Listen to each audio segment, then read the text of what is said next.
آپ نے دیکھا ہوگا کہ بعض ریڑھی والے تربوز، گرما یا پپیتا وغیرہ چھیل کر کاٹ کر بیچ رہے ہوتے ہیں، اور یہ بھی دیکھا ہوگا کہ پڑھے لکھے لوگ ایسی جگہوں سے پھل خریدنے کے بجائے خود ثابت پھل خرید کر اسے کاٹنے چھیلنے کی زحمت اٹھا کر پھر پھل کھاتے ہیں، کیونکہ انہیں لگتا ہے کہ چھلکے کی حفاظتی تہ کے بغیر بازار میں پڑا پھل صاف نہیں رہا، گویا چھلکا پھل کے صاف ہونے کی ضمانت ہے۔ لیکن آپ کو یہ سن کر عجیب لگے گا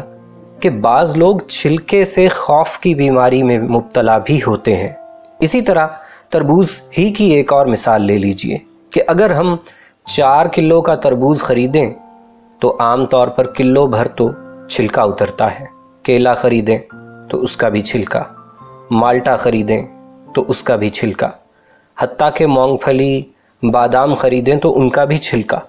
ہم لوگ ان پھلوں کو چھلکے سمیت بخوشی قبول کرتے ہیں۔ آپ کو حیرت ہوگی نا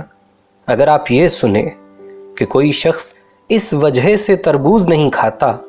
کہ 4 کلو میں سے 1 کلو تو چھلکا اترتا ہے، تو میرے عزیزو، آپ کو اس شخص پر کیوں حیرانی نہیں ہوتی جو 100 روپے پر 2.5 روپے، 1000 روپے پر 25 روپے اور 1 لاکھ روپے پر 2500 روپے زکوٰۃ دینے سے خوف کھاتا ہے؟ حالانکہ زکوٰۃ وہ چھلکا ہے جو ہمارے مال کے پھل کی حفاظت کرتا ہے، یہ پھل کو کم نہیں کرتا، پھل کی حفاظت کرتا ہے۔ سچ تو یہ ہے کہ جس مالک نے ہمیں مال و دولت کا پھل دیا، اس نے زکوٰۃ کے چھلکے کو وزن میں شامل کر کے ہی دیا تھا،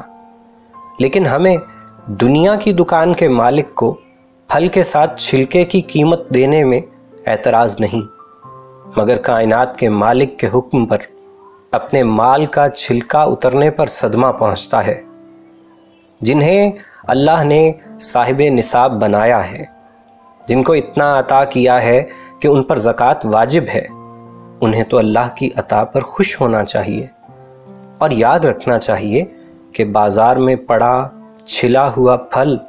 تو پھر بھی شاید نقصان نہ پہنچائے، لیکن زکوٰۃ دیے بغیر مال دنیا و آخرت میں گھاٹے کا سودا ہے۔ یہ کسی سیٹھ کا نہیں بلکہ سریع الحساب اور شدید العقاب کا حکم ہے۔ اگر اس نے یہ پوچھ لیا